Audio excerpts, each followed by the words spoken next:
Ma tovu alecha Yaakov, mishkenotecha Yisrael, va'ani berov chastecha avovetecha. So that's what I'll probably do tonight. But high holidays are coming, and so I'm going to have to pull off the shelf or remind myself to be able to go Ma tovu ohalecha Yaakov, mishkenotecha Yisrael. And then the very familiar high holiday tune, Va'ani berov chastecha avovetecha. And as soon as I hear that melody, which we use throughout the high holidays, I just start to get into high holiday tune, in my head, and the meaning of the high holidays starts to become important to me. And I realize maybe I should call my brother and apologize to him because I was a little bit abrupt with him when I talked to him the other day, or whatever, or my other brother, or people that are close to me that maybe I hurt over the last year. It's time to reach out and try to repair things and be able to start the new year with a clean slate. So the music is very important for me.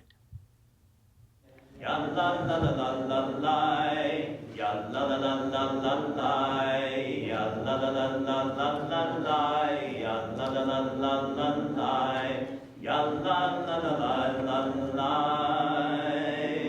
The Talmud would be a lot shorter if all they were trying to do was to tell you the answer, can you eat this egg that was laid on the holiday or not? If the answer is you can't eat it, they could do that in, 2 sentences.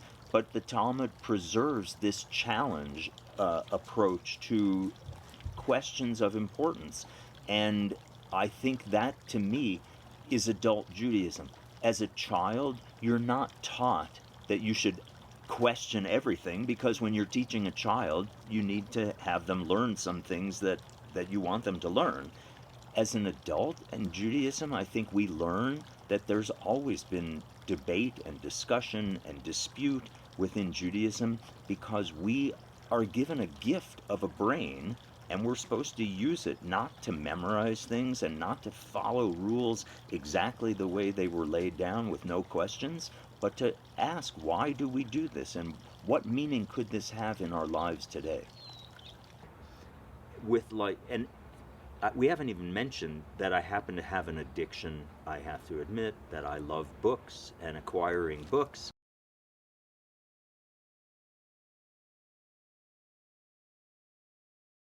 Yeah. So I can work. So you spend most of your time here? I do. Yeah, I spend most of my time here. Sure. And I kind of know where the things are here for like Torah study, or for, if I'm going to put together this sermon, I kind of know that the materials are here. I'm not going to have to go back and forth upstairs. So that works out pretty well. I mean, this is like the wall of Talmud, right? So the Art Scroll 73 volume series is there, which is what I used when I did Daf Yomi between 2012 and 2020. I was part of the 1 page of Talmud a day program and made it from the beginning to the end. It takes about 7.5 years to do that. And as I was doing that, this series was coming out, which is also the Babylonian Talmud, and I actually like this one a lot, and so partly I switched over to using this when I would do my page of Talmud a day. So what's the difference? Well, they have different commentaries, or they summarize it differently. It's just translations are always a little different, and so you get a little more insight if you have more than one. I have 4 sets of the The Babylonian Talmud has been translated into English in its entirety 4 times, to the best of my knowledge. So I have all 4 sets. So this is the Art Scroll one. This is the Steinsaltz set. And then Jacob Neusner did a translation. But before all of that, there was a translation from Sansino. Yeah. So, and you know, the reason there's a space there is because I'm going to use one of these volumes for the Torah discussion coming up. So, like, here's pictures, right? So every edition is going to be different because this is just how these editors chose to help convey the information with some illustrations. Yeah, I like this one a lot. He did a great job with this. I'm really happy to have this set, and I had a good time going through that for my 7.5 years. What I dismissed as being childish, Judaism seemed childish, it's because what I learned was what they taught me when I was a child. And it turns out there's adult Judaism too, but I never learned it because nobody ever exposed me to it. And now suddenly I realize there's actually a lot of substance to Judaism. I never knew that. And I got interested in it. So over the first, I'd say, 5 or 6 years that I was in Los Alamos, I was really working hard to learn more and more about Judaism. And then I decided, you know, I would like to become a rabbi. Rabbi Gershon Winkler, I believe, was living in West Virginia, if I'm not mistaken, and had decided that he wanted to move to the Rocky Mountains. So he wrote a letter. Would the synagogue be interested in inviting him for a Shabbaton or to give a talk or something like that? The woman who was opening the mail at the Los Alamos Jewish Center, bless her heart, did not throw the letter out. She brought it to the attention of the board and said, maybe we should invite him to come. It's not like we get rabbis coming to Los Alamos every week. So he did his scouting trip. He came and spent a Shabbaton with us Friday night. He led a service. Saturday morning he led a service. I forget what else he did. But while he was there, I asked him, if you relocate, would you be willing to take me on as a student? And he said yes. And within about a year of that visit, he relocated to the bustling metropolis of La Jara, New Mexico. La Jara, New Mexico is probably 2 goats and a chicken. I like to say it's a suburb of Cuba, New Mexico. So it is really remote, really tiny, but he was making his living as a writer. Didn't matter where he lived, and he wanted to be focused on nature, and that's why he wanted to move out to the Rocky Mountains. So he took me on as a student. I made the trek to La Jara, New Mexico, probably a couple-hour drive from Los Alamos, and he would give me assignments. And I can give you an example of an assignment. And he was the perfect teacher for me in many ways. His training was very traditional. He's like the 20th generation Orthodox ordination, very deep into traditional Judaism. He himself, on the other hand, took his own path away from orthodoxy. And for me, that was the right combination. I wasn't looking for somebody who was sticking by the book and following everything word by word, but I wanted somebody who at least had that grounding and who understood issues at the deep level, but was flexible. And he, in fact, coined a term for what he tried to practice. He called it flexidoxy. And there was an article in the Wall Street Journal, an interview with him in the Wall Street Journal many years ago, and he talks about being flexidox. And I just thought that was so right for me. That just felt like just what I was looking for. He would give me assignments like the following, and this is a perfect example. He would say, traditionally, on the holiday of Sukkot, we call it taking the lulav, but it really means using the lulav and the etrog and the myrtle and the willow. We use them in a ritual, and it's a colorful ritual. I mean, it involves these 4 different species, and you do a bunch of shaking and waving and all that. It's a very fun ritual. Traditionally, the only day on Sukkot that we don't take the lulav is Shabbat. And the assignment was, you're the rabbi of a congregation, and the people only come to do anything Jewish on Shabbat, and the synagogue is the only place where there is a lulav and an etrog. So the people come to the synagogue, and they say, can you teach us how to do the lulav and etrog? But it's Shabbat, and traditionally you wouldn't do that. How do you deal with this situation? One of the things, so that was the homework assignment.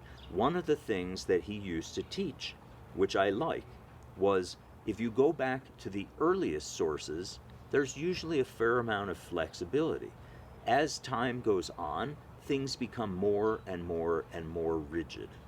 And so if you only go to the most kind of contemporary codes of Jewish law, it'll simply say you can't take the lulav and etrog on Shabbat. End of story. But he said, dig deeper. Go to the earlier sources, because you'll usually find that there was flexibility before the rigidity set in. And if you can come up with a way to allow things to be done that you think are good for the Jewish people as a whole, then that's what you could consider as your rabbinic responsibility. I think that was a great teaching. So everything here has something to do with Spinoza, including his own writings, but books about Spinoza. But then a lot of women in Judaism and women in general, are here just because I wanted to keep them together too. There's so many of my favorites. Bruno Schultz. I don't know how many people are. So the collected works of Bruno Schultz. And then there was a book recently about him and about these paintings that were discovered fairly recently, and then they got taken to Israel to a museum. I don't know if you know that story, but this is a very interesting story. And then I have him sitting next to a woman that I know very little about, Deborah Vogel, but I guess they were lovers, or at least very good friends, and so why not put her next to him, right? So it just makes it a little easier to find. Gary Steingart, who just came out with a brand new book the other day. Often on Friday nights when I lead services, I don't give a sermon, but I tell a story, and I try to find a story that has some relevance to the Torah portion, and I love to have these collections of Jewish stories and just try to find something that seems to fit the occasion. When I turned 30 years old, so I was now already embarked on this path towards being an adult Jew, my parents were going to come out to Los Alamos to visit and to help me celebrate my birthday. And I said, could you bring the set of tefillin that was my grandfather's that has been sitting on a shelf that nobody's been touching? I think I'd like to start putting on tefillin. And what I tell people is, maybe when this was developed, it was treated like an amulet or a talisman or something, and people did this because that's what you did. And maybe a lot of people say, we don't believe in those sort of things anymore, so let's not do that. On the other hand, you have a lot of people who say, it says explicitly in the book of Numbers that you should wind this around your hand and your head, and end of story, because it says to do that. For me, doing it but trying to find meaning, to me, is important. And what do? We put the tefillin on a work day. We don't put it on Shabbat. So what makes a work day different from Shabbat? Because we're going to go off and work. And when we work, we either use our body or we use our mind or some combination. And we can do those things either in an animal way, like automatic response. We do something, we say something without really raising it to a higher level. Or in the morning, before we go off to work, we put something on our arm, we put something on our head, and we at least pause for a moment and say, when I do things with my body and my mind today in my work environment, can I try to think a little bit more deeper than just automatic animal response? And it was a challenge. It was a bit of a puzzle. How can I make this work for me? It would be easy not to do it. It would be easy to just dismiss it. But I'm never going to be just doing it because we're supposed to do it. So how can I challenge myself to come up with meaning for this? And that's just an example. But that's what I try to encourage adults to do with their Judaism, is to struggle with it and not just dismiss it out of hand. But you know that you have the book, and when you need, or when you're walking by, Yeah, I mean, it gives me you can, enjoyment. It gives you the pleasure. That's correct. You pick up, you don't have to read the whole book. You Right, pick it up, right. you open it, and you start reading. Oh, then you sit. That's true. You That's continue. true. That's true. You notice Yes. there's a comfortable chair Yes, over I there. know. No, I know. Yes. And look, I have the luxury to be able to buy this stuff. By and large, people in Los Alamos are quite educated. At least at one time, had the highest per capita PhD population in the world by far. That of all the places in the world, more adults had PhDs in Los Alamos per capita than anywhere else. So they're very educated, but not necessarily very Jewishly educated. And so they were very receptive to my advancing my own knowledge and transmitting what I can. And to me, that is what being a rabbi is trying to teach and transmit information as best you can. So the Los Alamos Jewish Center was very supportive over the years, gave me plenty of opportunities to just try things and to do things that I wanted to try. We used to have discussions after Friday night services. I used to have a Torah discussion on the Parsha of the week, maybe once a month after the Friday night service, and then sometimes we would have a Talmud discussion, and sometimes we would have another discussion. But I can tell you that in no other community I have ever been in has the Torah discussion almost invariably brought in equations. That's a very Los Alamos thing. People would bring their experience to the discussion, and we had no medical doctors, no lawyers, but plenty of physicists. That's an unusual congregation. This woman, I don't know if you know her story. Again, it was a luxury to buy this book. I found a good copy. This is Charlotte Salomon. Oh, She's considered like the yes. Anne Frank of Yes, painting. of painting, She did yes. all her work in 2 years, and yes. then managed to keep it from going into the trash when she went off to be murdered in the concentration camp. Yes. And I just decided I'm gonna splurge and I'll buy that Yes. book. Why not? I think your question about the abstraction aspect of both physics and Judaism is quite profound, but at some level, so in my own research, which was sort of the first, say, 20 years of my career at Los Alamos, I worked with plasmas. And you could ask the question, well, what does a plasma look like? Well, you can't see anything. So most physics is done with things that you can't see. And yet we come up with ways to try to detect it, to understand it.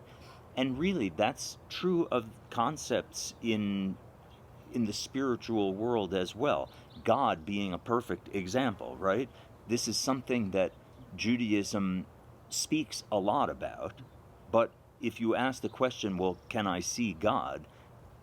This is not such a straightforward thing, right? It would be easy if we could tangibly touch or see or detect with our senses the things that we talk about. But all these things, like chesed, to be, generosity, kindness, all these things are are intangibles, and I think physicists are used to dealing with an unseen world that we work to try to detect it, but you can't ever quite get a picture of it the way we would get of say a regular three-dimensional object. So I think from that point of view, there's probably some ability to abstract things and to work with abstractions on a regular basis. Challenging assumptions, which I think is inherent in physics. It doesn't matter if the person is a Nobel Prize winner or a starting out graduate student. If they say something that seems not correct, you have not just the opportunity, but the kind of the requirement to challenge it. That's part of being a scientist, is to challenge it as a way to seek the truth. And I think that is very Jewish as well. Doesn't matter who the person is. Not that we don't respect authority, and we do things hopefully in a polite way, but challenging things is very much in the nature of Judaism, as well as in physics. I could spend years here and not go to the library because there's so much here that I haven't read that appeals to me. I mean, I buy it because it looks like it's going to be interesting. This, I had one, this is I think it's an 8-volume set. And I had one for quite a while that I had read. These are all about prayers from the high holidays. And right, so this is the familiar Unatana Tokef from High Holidays. And I had this book for quite a while, and I had read it. And then, I don't know what, maybe because I was starting to get interested in High Holidays, I somehow realized there's other volumes in that series. So this one's about Kol Nidre, this one is about the confessional, Ashamnu and Al Chet. And so I just read this book last week, and I'm going to use that as part of my Yom Kippur sermon. That's how I decided what I'm going to talk about, because I thought it was a very interesting book. And then other books about the other prayers from the high holidays. I believe that the issue about who wrote the Torah is not so interesting to me, because historically it's been treated as a very special document, whoever wrote it. And so over the last more than 2,000 years, brilliant Jewish minds have grappled with the text to understand it in their environment. Rashi, 1,000 years ago, had to deal with what is the Torah trying to say here, but he's influenced by the world that he lives in. And notice I say he lives in, not he lived in, because to me, with their writings, they remain alive. That's a very important Jewish teaching. So they're able to argue with each other across the centuries, because even though their physical bodies have passed away, their writings are still here and they're able to interact with each other. It gives me great pleasure when I'm preparing the discussion to go to say, okay, here's 3 sets of Rashi in translation, and they all have their own idiosyncrasies. I might just grab the Art Scroll because it's easiest, but this is an interlinear Rashi, so if you really want to look at the words and the translation carefully, this helps. And this was a very early acquisition, like 42 years ago or something. Somebody told me, well, if you're going to try to study seriously, you need to get this set. So, okay, I got the set. And for a long time, that's all I had for Rashi. But let's look at Rashi. And then, oh, you know what? Let's look at the commentary on Rashi. And so here's a commentator on Rashi. So it's a super commentary. When I am studying Torah, I try to do it from a Jewish perspective. What did the Jewish leaders of the various generations have to say about this text? Because that's the Torah that we have. The words themselves are available to anybody. And, you know, you can look at non-Jewish sources and find all sorts of things about the 5 books of Moses. But I'm interested in, what does a Jewish perspective have to tell us about this, which means looking at these commentators over the millennia. And then, after I've read what Rashi has to say and what Ramban has to say and what Ibn Ezra has to say and Sforno and Rashbam and all these different commentators, after I kind of understand what they are trying to tell me, then it's my job to say what resonates the most with me, and is there something in our society today that this can inform. And I think there are wonderful Jewish commentaries out there today, and I read those as well. I'll just mention Shai Held has a wonderful 2-volume set of 2 essays on every Torah portion. I look at that week after week. I find incredible wisdom in that. But it goes back to earlier sources, and I think that's important. So, to me, the ideal Torah discussion is one that involves more than one person. So even after I do all my own study, it's good to try to have this in a conversational sense with others. And it says, what is the relevance of this for us today? It could be a passage that talks about going in and conquering people who are currently living in the land that you are supposed to inherit. Does that not have something to tell us about today? Can we not build on that to inform our contemporary views about the situation in Israel, for example, or the situation? And we could disagree with what the Torah has to say, but at least we should know something about what it has been thought of from a Jewish point of view over the millennia. Last week's Torah portion, we had the death of the death of Miriam and the death of Aaron. And I read a feminist essay about the Torah portion, and it struck me, this has a lot of meaning for me. Moses is very careful to ensure that there's continuity in Aaron and his function after Aaron dies. The vestments are transferred to Aaron's son, and he becomes the new high priest. Moses is careful to ensure that that teaching is preserved. At the end of his life, which we don't read about for a while yet, Moses transfers his authority to Joshua. So you can consider maybe that's the military political leadership, maybe Aaron was the religious or ritual leadership, and both of them have successors who carry on the tradition. But in last week's Torah portion, Miriam also dies. And what's been done to ensure that the role that Miriam played is carried on in the future? There's nothing in the text. The men have been generally ignorant or silent about what role women play, and what did Miriam do for the people, and what then happened after she died. So midrashically we know that immediately after the text tells us that she died, the people grumble that there's no water to drink. That's how the legend of Miriam's well grew up, that she must have been the source of this water that they miraculously could drink in the wilderness, and now with her death we don't have that source of water anymore. But you can go deeper than that. Water can be a metaphor, right? It's something that gives us life. It's something that we need to have. It's even related to Torah. Water can be related to Torah. And Moses didn't do so much to make sure that her teachings were transmitted. But somehow we're still here. So how did that come about? Well, Miriam had the wisdom to make sure that the women knew what she had done and continued to transmit in the household her teachings. I thought that was a beautiful insight, and one that we should not lose sight of today. Even though maybe we're many years past the beginning of the feminist movement, I don't think women still have the same respect and authority that they should have.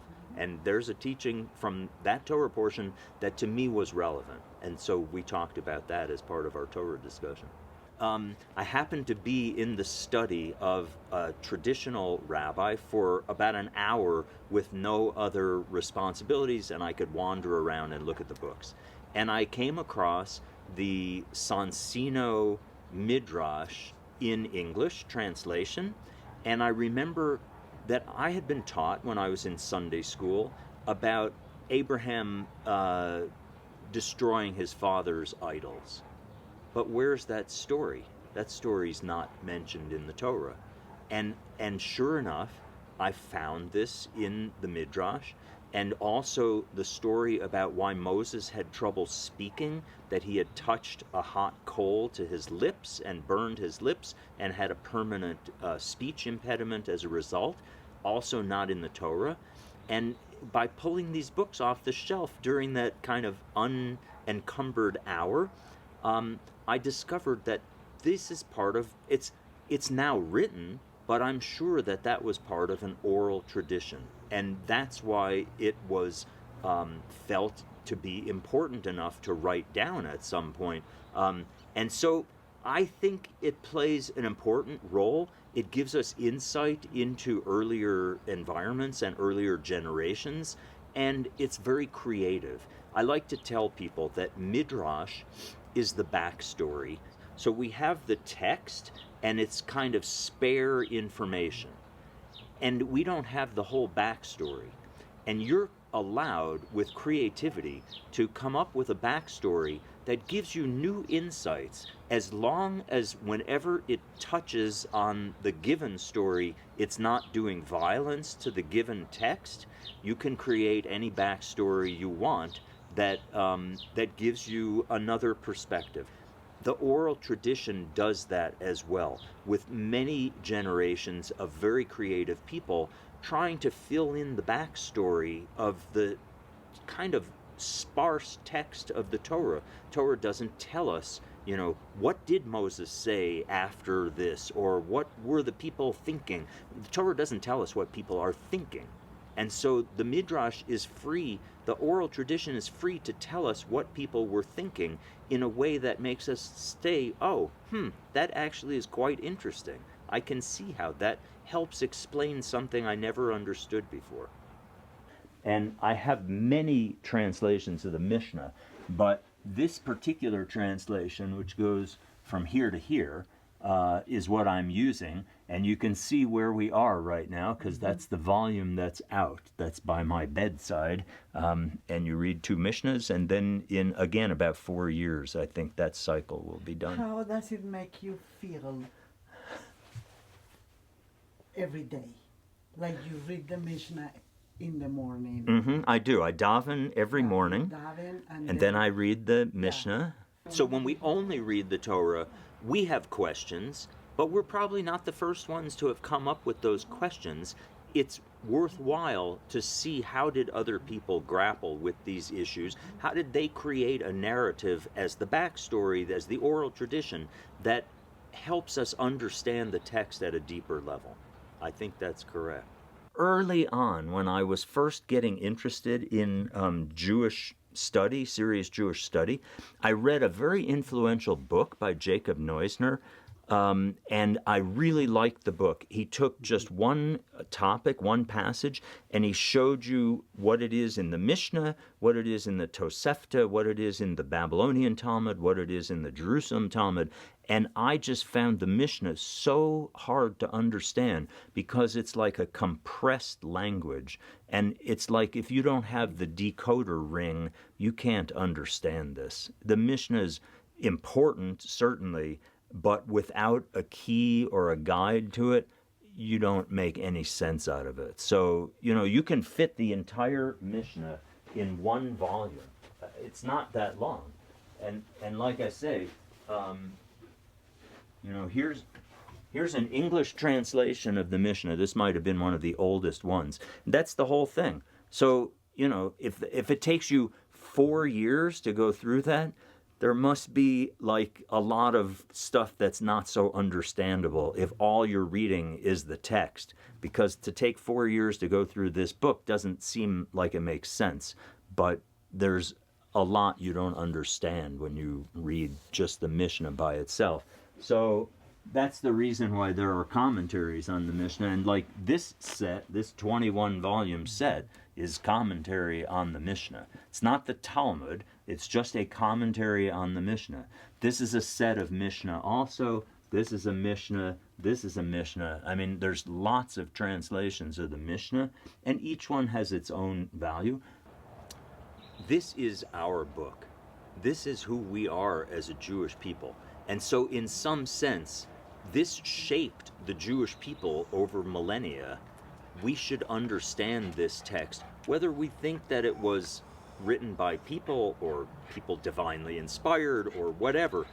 The more important thing is how did that change the Jewish people? How did that influence the Jewish people over the generations? But then we might want to look at Ibn Ezra, or we might want to look at Ramban, or we might want to look at Seforno, and they're all here, and I kind of know where they are, and I can grab them and take a look. So to me, that's fun. It's just fun. And make the comparisons. Yeah. Like here are prayer books. And I try to have sort of like one of everything because it depends on what the occasion is. You know, we happen to use this at the Los Alamos Jewish Center because you were there and you saw that we used that book. But here's the previous conservative prayer book, and here's the previous one before that, and here's the previous one before that. And, you know, it's nice to have them, and so they're available. And the same thing with high holiday prayer books. And okay, so what is the difference between or among all these? Why do they change them? yeah, so look, this book came out not that many years ago. It's a fresh translation into English, so it's a little more contemporary English. It's got some nice commentary, which was sort of lacking in this book. So the Los Alamos Jewish Center used this book for many years. That was actually my instigation, because when I showed up, they were using this book, which is what I had grown up with when I was a kid. And I thought, okay, we can probably find something a little more modern. And so we bought all of these when I got active at the Los Alamos Jewish Center. And then the decision was we need to get something new and something fresh. So we got this. I worked at the International Atomic Energy Agency in the mid to late 80s. And then I enjoyed that experience very much, and I had always wanted to go back.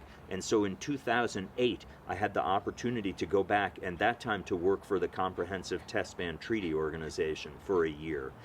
And I became very connected to the people in that community. And the rabbi who served that community lived in Berlin and would come once a month to Vienna. And the other weeks they were lay-led, and when I showed up, they encouraged me to take my role and do some lay leadership. And then a few years later, he wasn't going to be able to come for the high holidays, and they invited me to come out. And I went, and it was a wonderful experience. It was a challenge for me. I don't speak German. And the congregation does not uniformly speak English. And so I had to learn, how do I express myself without drawing on the $10 words when a 50-cent word will suffice. I wrote a sermon for that high holiday experience that used puppets, because I thought that that's something that could work with an audience that doesn't use English on a regular basis. And a dear friend of mine in Los Alamos, who was an art teacher in the public schools, made 2 puppets for me. And I believe that it was Miriam and Aaron. They were talking to each other, and it had to do, I wanted to talk about Lashon Hara, about how careful we have to be with our speech. And there's a classic story in the Torah about Miriam and Aaron are talking about Moses and his wife, and they're probably not saying the nicest things about her. And I was able to do this with hand puppets. And, you know, I don't know that it was a rousing success. I still have the puppets. Maybe I'll consider using them this year, because I'm going to be in Guatemala, where it's not an English language congregation necessarily. And the idea of puppets appeals to me because you can use simple vocabulary. You can kind of convey some things with the puppets that you don't need to use words. Yeah, I mean, Primo Levi. I happened to got very interested in Primo Levi. My father got me started on that. I mean, here's Lawrence Kushner. I think from this Kabbalah point of view, he's a very gifted writer about a modern perspective on Jewish mysticism. So I really like that. So Sholem Ash is here. Chaim Grada is down here. He died quite a while ago, but his widow was controlling his manuscripts and was very possessive. And then she died. And then somebody took what he had left still and just came out this year with a new book by Chaim Grada, who passed away in, does it say when he passed away? Let's see. Chaim Grada died in 1982, and this came out this year in English translation. His last Yiddish novel, I guess. So he's here, and I.J. Singer is here. So that created space for the Yiddish. And then we have Aaron Appelfeld, who has a huge number of books, and he created space for the Hebrew in translation. David Grossman has a large number of books. He created space. Ephraim Kishon, who I love. I think he's one of the funniest writers I have ever come across. But I wanted to talk about how important it is that we're careful with our speech, because you look at the 44, I'll call them sins for lack of a better word, but sins is kind of a loaded Christian word. But transgressions, that's much better. I like that. So when we do the Al Chet, the confessional on Yom Kippur, which traditionally we do 10 times over the course of 25 hours. We do every silent Amidah, and every repetition of the Amidah, we do the confessional, if you will. I think maybe the last time we only do the short form, but there's 44 listed transgressions. The bulk of them deal with how we talk to others. There's a message here. That must be the most common way we hurt other people, because most of us are not going out robbing banks. It doesn't talk about don't commit murder and don't, for the sin that I committed by robbing a bank and for the sin that doesn't talk about that, because we're not doing that generally. But talking, we do a lot of that. And that's where we go off the rails. And so I wanted to convey that in a sermon. But speaking of Kabbalah, so a lot of that stuff is in this aisle. I guess it's hidden so that people who aren't old enough won't accidentally stumble into Jewish mysticism. But this whole set now is out. The Zohar, Danny, Matt, and a few others did this translation. And so that's available and really wonderful. This is the old Sansino translation of the Zohar. There's a lot of other Kabbalistic and mystical books. This is a very important anthology of mysticism that came out and was translated into English. That was a Hebrew work. In the Torah and in Genesis, the idea that you have the free will to decide from the tree of good and bad. Well, that's interesting. I'll tell you, my perspective on that whole story was a setup. Yeah. If you were living in paradise, would you leave? Not on your own choice. On your own volition. So how are you going to get people to get out of that paradise to go into the real world where they're needed to make things better? It's all a setup in my mind. God just kind of created this story as a way to force them out because you couldn't get them on their own to decide to leave. But they needed to leave in order to do what people need to do with the world, which is actually to make it a better place, not to make it a worse place. But the important text in the Torah that's cited by all the philosophers, not so much the story you mentioned, though that's important, but in Deuteronomy it says, I give you the choice, choose life, right? That you're given a choice. The Deuteronomy text is pretty clear. I give you the choice and then it tells you what to choose. So it's already a little bit funny, but it sounds like you're given free will. Well, one of the things that's problematic for people is if you don't have free will, then if everybody knows they don't have free will, nobody's going to follow any rules, right? We're going to have chaotic society because people feel like, well, I can do whatever I want to do. I'm not making that choice anyway.